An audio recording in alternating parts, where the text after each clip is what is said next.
مسائل تو بہت ہوتے ہیں بات کرنے کے،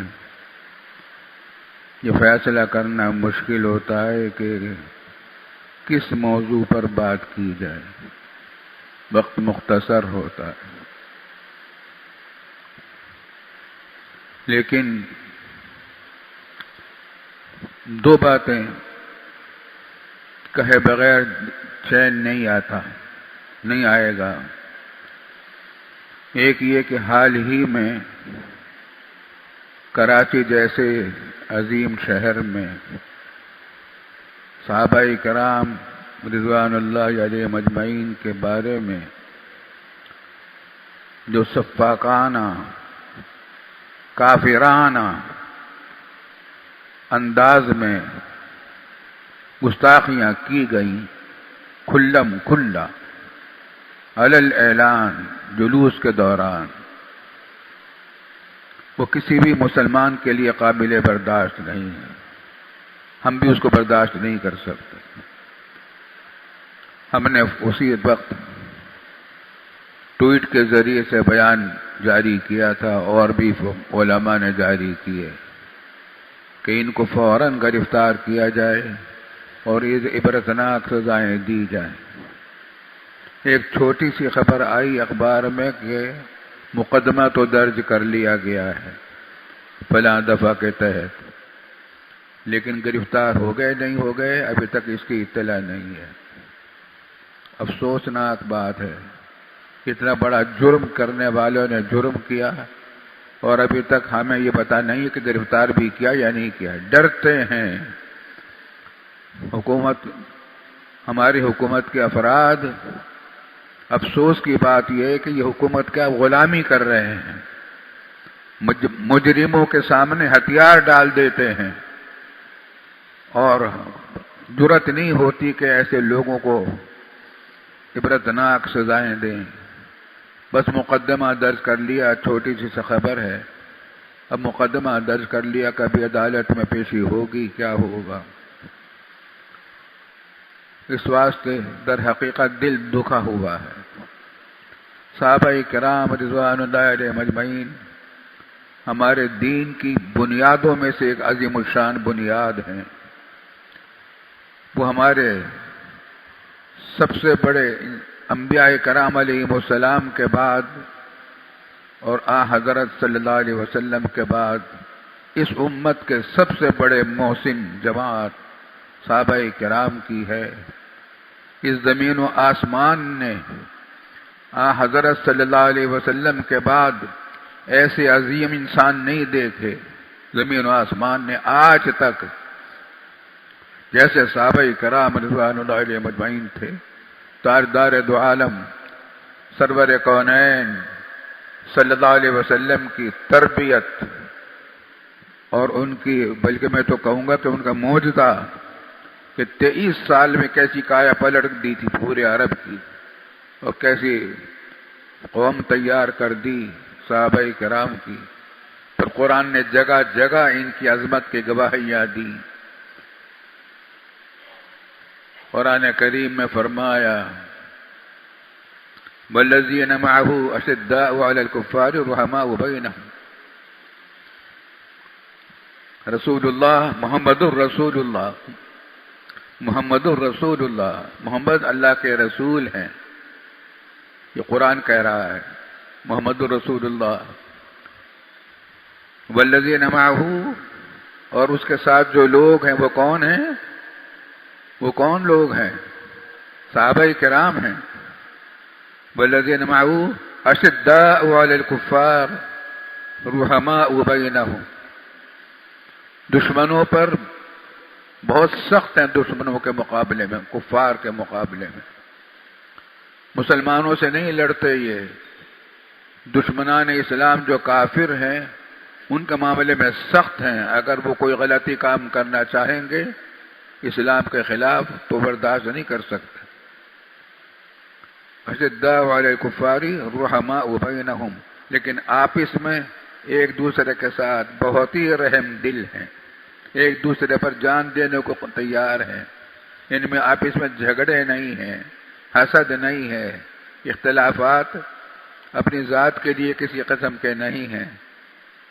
دشمنان اسلام ہوا دیتے ہیں صحابہ کرام کے اختلافات کی۔ تاریخ میں جو واقعات پیش آئے ان سے ناجائز فائدہ اٹھا کر گمراہ کرنا چاہتے ہیں صحابہ کرام کے بارے میں۔ جنگ صفین جو حضرت علی اور حضرت معاویہ کے درمیان ہوئی تھی، دشمنوں نے، منافقین نے طرح طرح کی تدبیریں کر کے مسلمانوں کو آپس میں لڑا دیا تھا۔ معاہدہ ہو چکا تھا کہ صلح ہو جائے گی، رات کو تیاری شروع ہو رہی تھی، ادھر سے کچھ منافقین نے ادھر تیر پھینک دیے، ادھر سے اس کے جواب میں ادھر سے آ گئے اور یہ اعلان ہو گیا کہ معاہدہ ٹوٹ گیا۔ چنانچہ صبح کو جنگ شروع ہو گئی۔ اس سے پہلے رات ہی کو جب جنگ کی تیاریاں ہو رہی تھیں، حضرت علی رضی اللہ تعالیٰ عنہ سے پوچھا گیا کہ ہمارے جو ساتھی شہید ہو جائیں گے، قتل ہو جائیں گے تو وہ کیا ہوں گا؟ کہا کہ وہ شہید ہوں گے، اور کہا کہ معاویہ کے لشکر کے لوگ جو ہمارے ہاتھوں سے مر جائیں گے ان کا کیا ہوگا؟ کہ وہ بھی شہید ہوں۔ حضرت معاویہ سے بھی یہی سوال کیا گیا، انہوں نے بھی یہ جواب دیا کہ ہمارے آدمی اگر مریں گے اس قتال میں تو وہ بھی شہید ہوں گے، اور علی کے آدمی جو اگر مریں گے تو وہ بھی شہید ہوں گے۔ ایک دوسرے کے دشمن نہیں تھے، شرعی دلائل کی بنیاد پر وہ سمجھ رہے تھے کہ ہماری ذمہ داری ہے کہ عثمان غنی کا بدلہ لینے کے سلسلے میں جو کارروائیاں ہونی چاہیے وہ ہوں۔ لیکن دیکھ لیجیے، اخلاص تھا آپس میں، رحماء بینہم، آپس میں رحم بھی کرنے والے تھے، دشمن نہیں تھے۔ انہوں نے اپنی بیٹیوں کی اولاد کی شادیاں کی، حضرت علی، حضرت عثمان غنی، حضرت فاروق اعظم، ان سب صحابہ کرام کی آپس میں شادیاں، انہوں نے اپنے بچوں کی شادیاں کی، رحماء بینہم۔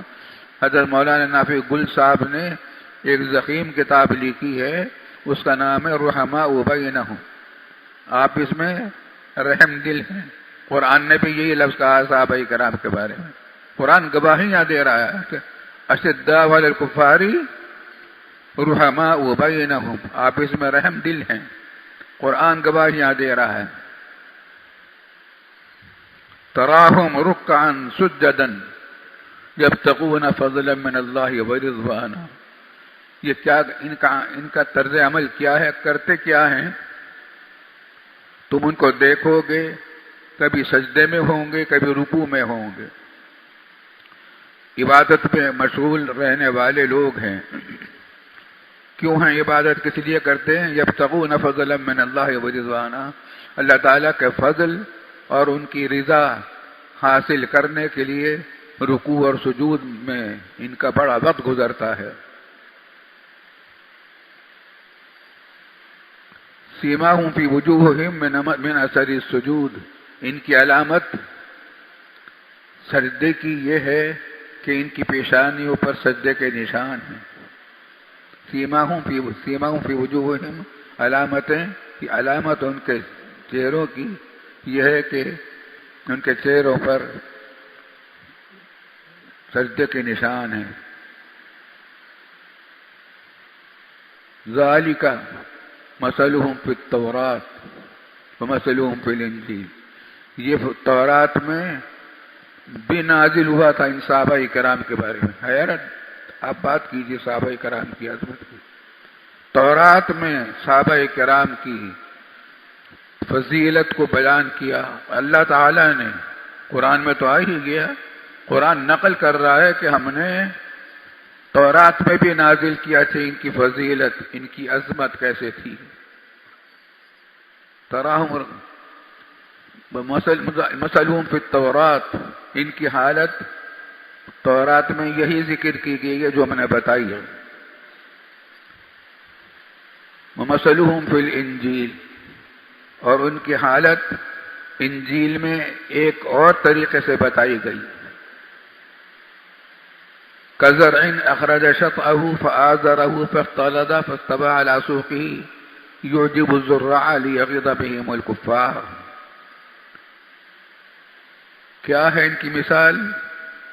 ایسے کسان کی سی ہے، ایسی کھیتی کی سی ہے جو رفتہ رفتہ اپنے پودوں کو بڑھا رہی ہے. کھیتی پہلے چھوٹی تھی، پھر بڑی بڑی ہو گئی، یہاں تک کہ پوری تیار ہو گئی.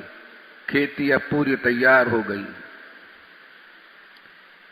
کاشتکار جس نے یہ بوئی تھی وہ خوش ہوتا ہے کہ میری لگائی پود کام کر رہی ہے. وہ کاشتکار کون ہے؟ اللہ رب العالمین ہے جس نے یہ کھیتی تیار کی تھی.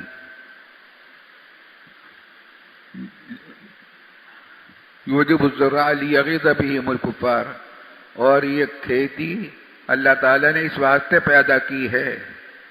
مراد کیا؟ پیدا کی جائے گی جب رسول اللہ صلی اللہ علیہ وسلم آنے والے ہوں گے، کہ جب وہ کھیتی تیار ہو جائے گی تو اللہ تعالیٰ تو خوش ہوں گے اس کھیتی کو دیکھ کر، ان صحابہ کرام کو دیکھ کر، خود ہی پیدا کرے ہوئے ہوں گے. لیغیظ بہم الکفار. یہ کھیتی اس واسطے تیار کی. کھیتی کیا ہے؟ صحابہ کرام ہیں. پیداوار زمین کی کیا ہے؟ پیداوار ہے، صحابہ کرام ہیں. اس کھیتی کو دیکھ کر اللہ تعالیٰ چڑھانا چاہتے ہیں کفار کو. لیغیظ بہم الکفار، تاکہ کفار کے مقابلے میں اس جماعت کو دکھایا جائے اور ان کو طیش آئے اور توبہ کرنے کی توفیق ہو. قرآن کتنی تفصیل سے صحابہ کرام کی عظمت کو بیان کر رہا ہے اور نقل کر رہا ہے تورات کی باتوں کو، اور نقل کر رہا ہے انجیل کی باتوں کو. اللہ تعالیٰ صحابہ کرام رضوان اللہ علیہم اجمعین کے ساتھ ہمیں عمل کی توفیق عطا فرمائے، ان کی عظمت کا ہمیشہ قائل رہنے کی توفیق عطا فرمائے، ان کی برکتوں سے ہمیشہ ہمیں مالا مال فرمائے.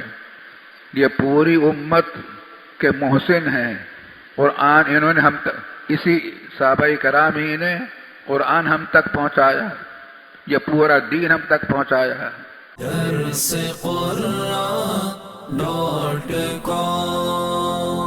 www.darsequran.com